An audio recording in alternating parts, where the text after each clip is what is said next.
ரீசெண்டா மாண்புமிகு சமூக நீதித்துறை அமைச்சர் புதிய தலைமுறையுடைய ஒரு நேர்காணல் நடந்திருக்கும். அதுல திரு சீமான் அவர்கள் இந்த அரசு கடன் வாங்குது அப்படின்னு சொல்லி விமர்சனம் பண்ணியிருப்பாரு. அதுக்கு வன்னியரசு ஒரு எதிர் பதில கொடுத்திருப்பாரு. ஒரு அரசு தன்னுடைய மக்களுடைய முன்னேற்றத்துக்காக கடன் வாங்குறது தப்பு இல்ல, திரள் நிதி வாங்குறது தப்பு அப்படின்னு சொல்லி ஒரு கருத்து சொல்லியிருப்பாரு. அந்த கருத்து சொன்ன உடனே நாம் தமிழர் தம்பிங்கெல்லாம் ரொம்ப கதற ஆரம்பிச்சிட்டாங்க. அந்த கதறல்களை இந்த வீடியோல நம்ம ஃபுல்லா பார்க்கலாம். நீங்க முதல்ல நம்ம சேனலுக்கு வந்திருக்கீங்க அப்படின்னா சப்ஸ்கிரைப் பண்ணிட்டு ஃபுல்லா பாருங்க. வீரம் என்பது நெருக்கடிகள் சூழ்ந்த போதும் கொள்கை நெறிப்படியே வாழ்தல் வீரம். நாம் தமிழர் கட்சியை சேர்ந்த நிறைய தம்பிகள்லாம் நீங்க திரள் நிதி வாங்கலையா, இப்ப நடக்கக்கூடிய உங்க தமிழர் எழுச்சி மாநாட்டுக்கே நிறைய நிதி வாங்கிட்டு இருக்கீங்கன்னு சொல்லிட்டு நிறைய கருத்துக்களை வைக்கிறாங்க. முதல்ல திரள் நிதிக்கும் நன்கொடைக்கும் தம்பிகளுக்கு வித்தியாசத்தை புரிஞ்சுக்கணும். நன்கொடைன்னா என்ன அப்படின்னா மக்கள்கிட்ட இருந்து பணம் வாங்கி ஒரு விஷயத்த செய்யறது. திரள் நிதி அப்படின்னா ஒரு விஷயத்த செய்யறதா ஏமாத்தி அந்த காசை நம்மளே வச்சுக்கிறது. புரியுதுங்களா? இத பத்தி நிறைய வீடியோ சமூக வலைதளங்கள்ல இருக்குது. இப்போ அதை நம்ம அப்புறம் பார்க்கலாம். திரள் நிதி அப்படின்ற ஒரு கான்செப்ட் பத்தி தெரியணும்னா சீமானுடைய தொடக்க கால அரசியலை பத்தி நம்ம தெரிஞ்சுக்கணும். இப்போ அவர் ஆமக்கறிடுவாரு, அதுக்கப்புறம் ஏகே 57 47 சொல்லுவாரு, அதுக்கப்புறம் எங்கனோ கட்டுக்கதைகள்லாம் ஒரு பக்கம் இருக்கட்டும். முதல்ல இத்தனை கதைகள் அவர் சொல்றதுக்கு எப்பேற்பட்ட ஒரு முக்கியத்துவ நபரா இருந்திருக்கிறாரு. இப்போ தொடக்க காலங்கள்ல விடுதலை புலிகள் இவ்வளவு வெகுமதிய அவங்களுக்கு அளிக்கிறதுக்கு திரு சீமான் என்ன செஞ்சார் அப்படின்ற கேள்வி நமக்கு எழுது. சீமானுடைய தொடக்கம் என்னன்னு பார்த்தா 80கள்ல என்ன பண்ணிட்டு இருக்காருன்னா சினிமா வாய்ப்பு தேடி அலைஞ்சிட்டு இருக்கிறாரு. அதுக்கப்புறமா என்ன பண்றாருன்னா விடுதலை சிறுத்தைகள் மேடைகள், திராவிடர் கழகத்துடைய மேடைகள்ன்ற மாதிரி மேடைகளை பயன்படுத்தி தன்னை ஒரு பேச்சாளரை அறிமுகப்படுத்திக்கிறார். அதுக்கப்புறம் நிறைய தோல்வி படங்களை இயக்குறாரு. அதுக்கப்புறம் ஈழத்துக்கு செல்லக்கூடிய ஒரு வாய்ப்பு வருது. அங்க போயிட்டு அண்ணன் பிரபாகரனை ஒரு 10ல இருந்து 12 நிமிஷத்தை சந்திச்சுக்கிறாரு. அதுக்கப்புறம் இங்க 2009ல போர் முடிஞ்சதுக்கு அப்புறம் 2 வருஷம் கழிச்சு, அதாவது அண்ணன் பிரபாகரன் அவர் மரணம் அடைஞ்சிட்டாரு அப்படின்ற ஒரு விஷயத்தை உறுதிப்படுத்திட்டு தன்னுடைய வாயில வடை சுடுற வேலையை ஆரம்பிச்சிட்டாரு. இதுதான் என்னுடைய சீமானுடைய வரலாறு.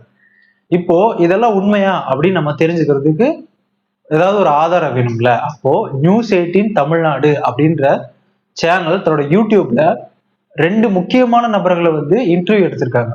ஒண்ணு யாருன்னா திரு மேதகு அண்ணன் பிரபாகரனுடைய அண்ணனுடைய மகன், அவரோட இன்டர்வியூவும், இன்னொன்னு திரு ஒளிப்பதிவாளர் சந்தோஷ் அப்படின்ற ஒரு இன்டர்வியூ.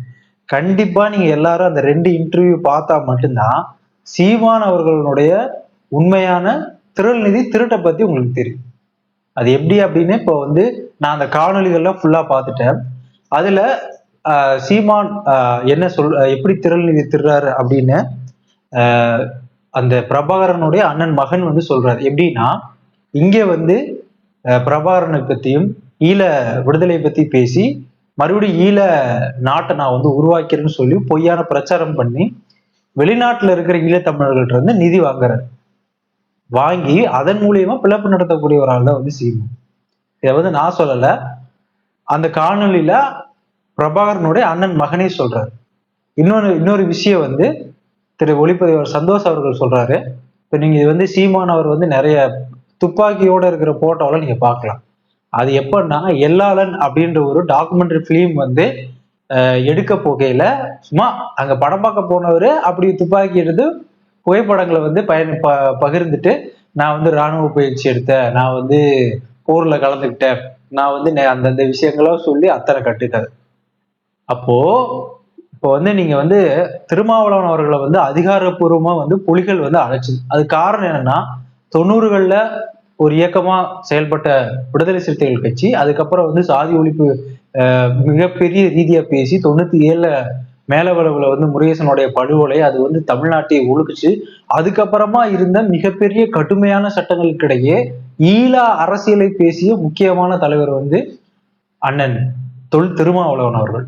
அதன் அடிப்படையில தான் அண்ணன் திருமாவளவன் அவர்களை அதிகாரப்பூர்வமா கூப்பிச்சு. ஏன்னா அவர் ஒரு முக்கியத்துவமான ஆளு. அதே மாதிரி திராவிட கழகத்தை சேர்ந்த கொளத்தூர் மணி அந்த இயக்க தோழர்கள்லாம் கூப்பிட்டாங்க, அவங்க அதுல முக்கியத்துவமான ஆளு. அப்போ சீமானை கூப்பிட்டா அவர் என்ன முக்கியத்துவமான ஆளு? ஒரு தோல்வி அடைஞ்ச ஒரு இயக்குனர். அப்பதான் வந்து தன்னை ஒரு பேச்சாளர் அறிமுகப்படுத்தி இருக்கவரை ஏன் வந்து அண்ணன் மேதகு பிரபாகரன் இப்படி கவனிக்கணும்? இந்த கேள்விய தம்பிகள் முன்னாடியே கேட்டிருந்தா அண்ணன் சீமான் அவருடைய அரசியல் வந்து எல்லாத்துக்கும் புரிஞ்சு. அந்த காலகட்டத்துல அதாவது 2011 கலந்து இந்த மாதிரியான கட்டுக்கதைகள் தொடர்ந்து பேசுறாரு. அப்ப இருக்கிற அரசியல்வாதிகள் இது ஒரு பெருசா நினைக்கல. அன்னைக்கு விட்ட செடிதான் இன்னைக்கு வந்து மரமா முளைச்சிருக்கு. ஆக திறன்நிதின்ற பேர்ல வெளிநாட்டுல இருக்கிற ஈழத்தமிழர்களுக்கு வந்து நிதியை வாங்கி இன்னைக்கு பென்ஸ் கார் வச்சிருக்கிறாப்புல. பல அரசியல் தலைவர்கள், முக்கியமான அரசியல் தலைவர்கள் இருக்கிற சென்னையில முக்கியமான இடத்துல அவர் வீடு கட்டியிருக்கிறார். தன்னுடைய பிள்ளைகள் வந்து மிகப்பெரிய அளவுல வந்து படிக்கக்கூடிய ஆங்கில வழி கல்வியில, அதையும் ஆங்கில வழி கல்வியில வந்து படிக்க வச்சிருக்கிறார். இதுக்கெல்லாம் காசு எங்க இருந்து வந்துச்சு யோசிச்சு பாருங்க. அப்போ இந்த திறன்நிதியை வச்சு என்ன பண்ணாரு? இலங்கை தமிழர்களுக்கு வந்து இங்க இருக்கிற அகதிகள் முகாமுக்கு வீடு கட்டி தந்தாரா? இல்ல அவருடைய கல்விக்காக செலவிட்டாரா? இல்ல அவருடைய பொருளாதார முன்னேற்றத்துக்கோசரம் செலவிட்டாரா? ஒண்ணும் கிடையாது. முழுக்க முழுக்க அந்த அத்துணை நிதியை வந்து தானே பயன்படுத்தி லாபம் அடைச்சிட்டு வர்றாரு. இப்போ இந்த காணொலி நம்ம எதுக்கு பதிவிடுறோம் அப்படின்னு சொன்னா, இன்னைக்கு வந்து இவர் வந்து மிகப்பெரிய ஒரு அரசியல் தலைவரா இல்லாட்டியும் கூட இவருடைய அரசியல் வந்து ரொம்ப ரொம்ப ஆபத்தானது. ஏன்னு கேட்டோம்னா, திராவிட இயக்கத்தை எதிர்க்கிறதும் பெரியாரை எதிர்க்கிறதும் நிறைய செயல்களை வந்து இன்னைக்கு அந்த கட்சி வந்து செஞ்சுட்டு வருது. அதை பார்த்து அப்படியே ஏதுமறியாத தம்பிகள் வந்து இயங்கிட்டு இருக்காங்க. அப்போ இங்க ஒரு முக்கியமான ஒரு கேள்வி வருது. என்ன கேள்வி அப்படின்னு கேட்டீங்கன்னா, பிரபாகரன் அவர்கள் வந்து பெரியாரை வந்து எதிர்த்தாருன்னே வச்சுக்கோம். ஆனா தொடக்க காலத்துல ஏன் பெரியார் இயக்கங்களுடைய விடுதலை புலிகள் நெருங்கிய தொடர்பு வந்துச்சு? குளத்தூர் மணி அங்க போயிட்டு வந்தாரு.